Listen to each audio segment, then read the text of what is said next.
Masih bersama saya Maido Pelfrina di Kompas Petang. Saya masih bersama dengan kuasa hukum dari Roy Suryo CS dan juga kuasa hukum dari Joko Widodo. Bung Hozin, tadi kita terputus soal dua permohonan kubu Anda kan sudah dipenuhi ya. Yang pertama tadi soal gelar perkara khusus, kemudian juga permintaan untuk melihat ijazah asli. Tapi kenapa kubu Anda ini masih ribut, malah sekarang bergeser lagi ke isu lain soal pas foto. Banyak yang menilai ini adalah upaya dari kubu Anda untuk mengulur-ngulur waktu.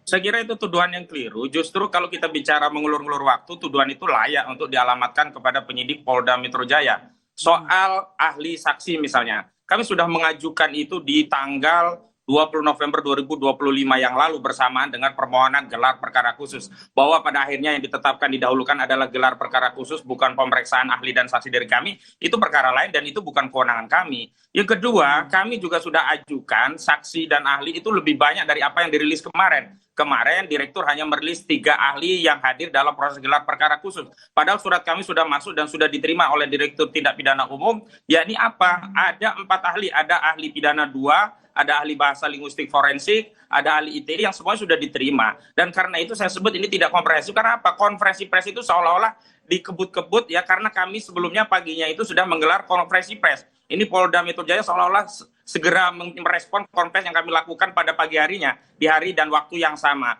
Dan saya kira soal bahwa ada masalah dalam bukti yang kemudian ditunjukkan oleh penyidik, itu adalah hak bagi seorang tersangka untuk mempersoalkan bukti-bukti, diantaranya adalah masalah kontrasnya foto yang ada pada ijazah tersebut. Dan sampai hari ini ketika kubu Jokowi menyatakan ijazah itu asli, saya dalam konferensi pers kemarin kami dan kawan-kawan menegaskan, belum ada kesimpulan secara hukum yang menetapkan itu ijazah asli. Karena pada faktanya itu baru gelar perkara khusus yang baru mengatensi apa yang menjadi permohonan kami, bukan dalam konteks untuk memeriksa berkas dan dokumen. Dan kami tegaskan ya 700 dokumen itu bukan dokumen untuk membuktikan bahwa itu nilai akademik Jokowi sah. Enggak, itu 700 dokumen keseluruhan bukti yang disita yang tidak saja berkaitan dengan saudara Joko Widodo. Karena itu ada statement-statement yang menurut saya bias, yang itu seolah-olah menjadikan publik boleh yakin terhadap kehasilan absah atau ijazah dari Jokowi itu tidak bermasalah begitu. Bung Refai, tanggapan Anda?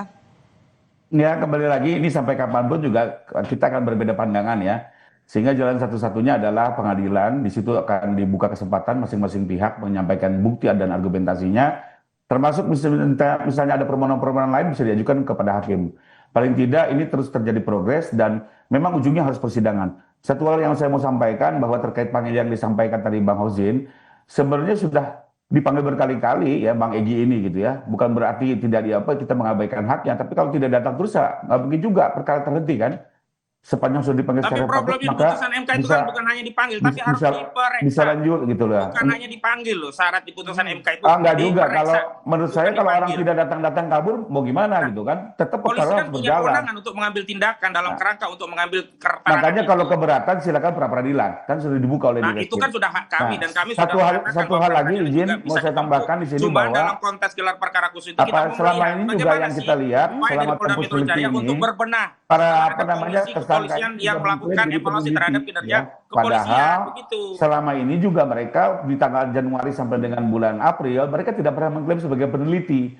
Baru setelah kami lapor mereka ujuk-ujuk merubah membangun alibi seolah-olah peneliti. Ini juga kita jangan sampai terkaburkan ya. Apalagi ternyata metodologinya juga tidak dapat dipertanggungjawabkan. Nanti ahli akan menerangkan mereka bukan sebagai digital forensik ya. Termasuk juga kalau mengklaim sebagai peneliti, bagaimana mungkin mengeluarkan kata-kata rusang kambangkan Jokowi, asingkan Jokowi, bahkan gantung Jokowi. Ini kan sesuatu yang menurut saya kita jangan terkaburkan lah dengan alibi peneliti. Saya pikir itu kan konteks yang lain ya. Objek utama adalah keaslian atau tidaknya ijazah tersebut. Maka fokusnya adalah apakah menyatakan ijazah palsu itu adalah sebuah pencemaran atau fitnah atau tidak. Maka balik lagi, apakah dokumen itu asli atau tidak. Jika ternyata nanti dokumen itu memang terbukti palsu, maka tentu saja tidak ada pencemaran dan fitnah pada kasus ini. Saya kira begitu. Tidak perlu sebaliknya kalau terbukti asli berarti pada tidak persoalan yang sempurna kan. Dengan makanya kembali lagi ini, kita bawa saja ke sidang. Tapi kan sudah lihat, sudah ditunjukkan ya pada saat gelar perkara ya. Ya, jam 11 malam ya. Keluar opini juga berbeda Mbak. Menarik lagi itu kan. Telah disita. Bukan berada di Jokowi dan ditunjukkan kepada Projo yang katanya sudah melihat ijazah aslinya. Itu yang bohong. Jadi tapi jam 11 malam waktu setelah gelar perkara khusus sudah lihat ya kubu Roy Suryo CS ya? Bukan hanya jam 11, dua kali ada dua siang sesi. jam 2 juga ada. Di sesi pertama kita sudah lihat, di sesi kedua juga diperlihatkan ulang begitu, ada 2 sesi. Ijazah asli Pak Jokowi? Ijazah saja ya, jangan disebut asli karena belum dibuktikan asli. Oke, saya mau ke Bung Rifai. Rekomendasi hasil gelar perkara khusus yakni status Roy Suryo CS tetap tersangka dan juga pemberkasan dipercepat untuk kepastian hukum. Apakah kemudian kubu Anda melihat akan ada penahanan Roy Suryo CS? Nah, kalau untuk penahanan itu bukan kepentingan kami, karena menurut undang-undang penahanan itu adalah hak penyidik untuk kepentingan penyidik. Kami kembalikan kepada kebutuhan mereka. Tapi terpenting buat kami, ini harus segera disudahi, karena kalau terus-terusan bicara dinamika ini terus terjadi di media sosial atau di media ini ya, maka menurut saya ini bisa terus memecah belah masyarakat, terus terprovokasi. Alangkah baiknya semua dibuka dalam persidangan yang terbuka untuk umum di forum yang tepat gitu. Jadi agar semuanya terarah, Mbak. Karena kalau begini nggak pernah ada kepastian. Seperti yang saya bilang, ditunjukkan pun tidak ada kepastian. Bung Hozin, artinya klien Anda sudah siap ya kalau nanti misalnya harus ditahan? Itu hal yang lain. Justru ketika ada penahanan itu membuktikan memang targetnya adalah kriminalisasi untuk membungkam anak bangsa yang melakukan penelitian dalam konteks untuk membuktikan apa yang menjadi hasil kesimpulan penelitiannya. Justru tidak boleh ada penahanan agar apa? Klien kami ini bisa membuktikan secara merdeka dalam proses persidangan sehingga tidak ada upaya-upaya untuk melakukan tindakan yang membuat klien kami tidak maksimal dalam membuktikan apa yang menjadi hasil penelitiannya. Saya kira narasi-narasi untuk melakukan penahanan itu justru mengkonfirmasi ada intervensi yang dilakukan dengan tangan-tangan yang tidak terlihat untuk melakukan pembungkaman terhadap kemerdekaan menyampaikan pendapat berdasarkan kajian penelitian dilakukan oleh klien kami, begitu. Oke, kita nantikan bagaimana jalannya kelanjutan kasus ini yang bergulir di Polda Metro Jaya. Terima kasih sudah bergabung bersama kami, Bung Hozinuddin dan juga Bung Rifai. Sehat selalu, Bang Hozin. Usai jeda, saudara, Kompas Petang akan kembali dengan sejumlah informasi lainnya. Tetaplah bersama kami.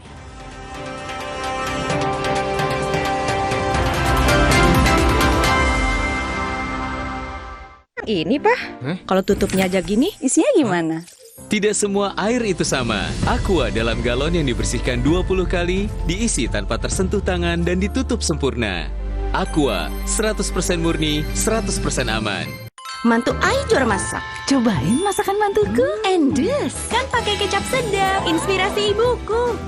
Gurih kentalnya, aromanya sedap, pas di lidah. Manisnya inspirasi ibu, senyumkan mertua. Dari Wingswood. Banyak yang sudah membuktikan Aqua terasa sejuk meski tanpa didinginkan.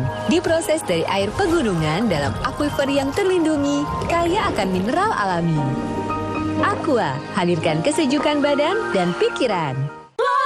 Floridina, nomor 1 freshnya, nomor 1 funnya. Bulir jeruknya asli, lebih banyak. Coco Beats-nya cuy-cuy, dapat segernya, dapat funnya. Floridina, nomor 1 fun, asli jeruknya, asli bulirnya. Kok yang ini, Pak? Kalau tutupnya aja gini, isinya gimana? Tidak semua air itu sama. Aqua dalam galon yang dibersihkan 20 kali, diisi tanpa tersentuh tangan dan ditutup sempurna. Aqua, 100% murni, 100% aman. Mau mengiklankan usaha kamu dengan harga terjangkau? Langsung aja ke pasangiklan.com. Pasang iklan segampang upload, bayar, tayang. Ada beragam paket yang bisa kamu pilih di pasangiklan.com. Mulai dari harga Rp50.000 sampai harga Rp1.000.000. Iklan kamu akan tayang di jaringan media milik Kompas Gramedia. Jadi, iklan kamu berpotensi dilihat oleh 270 juta pembaca. Di pasangiklan.com, kamu bisa memilih jenis iklan yang ingin ditayangkan. Kamu bisa memilih iklan untuk ditayangkan di website, Instagram, atau iklan baris di koran Kompas. Di pasangiklan.com, kamu nggak perlu khawatir, karena setelah iklan ditayangkan, kamu akan mendapatkan informasi mengenai perkembangan iklan berupa laporan performa untuk iklan digital dan Instagram, serta notifikasi penayangan untuk iklan baris di koran Kompas. Jadi, mau pasang iklan yang dilihat banyak orang dengan harga terjangkau? Segampang upload, bayar, lalu tayang? Tunggu apa lagi? Langsung aja ke pasangiklan.com. Banyak yang sudah membuktikan Aqua terasa sejuk meski tanpa didinginkan. Diproses dari air pegunungan dalam aquifer yang terlindungi, kaya akan mineral alami. Aqua, hadirkan kesejukan badan dan pikiran.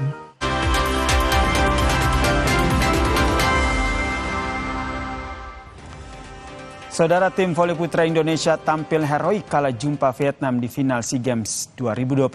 Kalah di 2 set awal, Rifan Nurmulki dan kolega akhirnya berhasil menang 3-2 dan berhak melangkah ke final.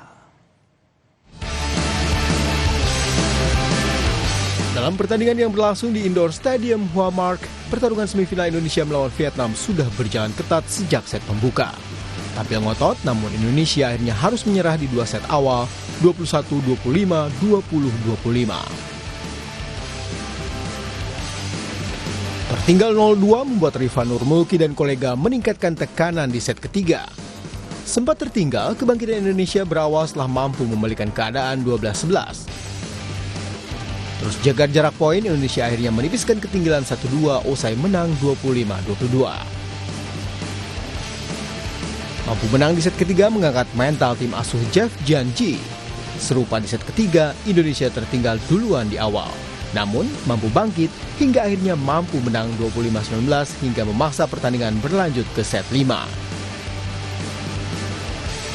Setelah kejar-mengejar angka terjadi di set penentuan, secara dramatis, akhirnya Indonesia berhasil menang 15-10 dan berhak melangkah ke final.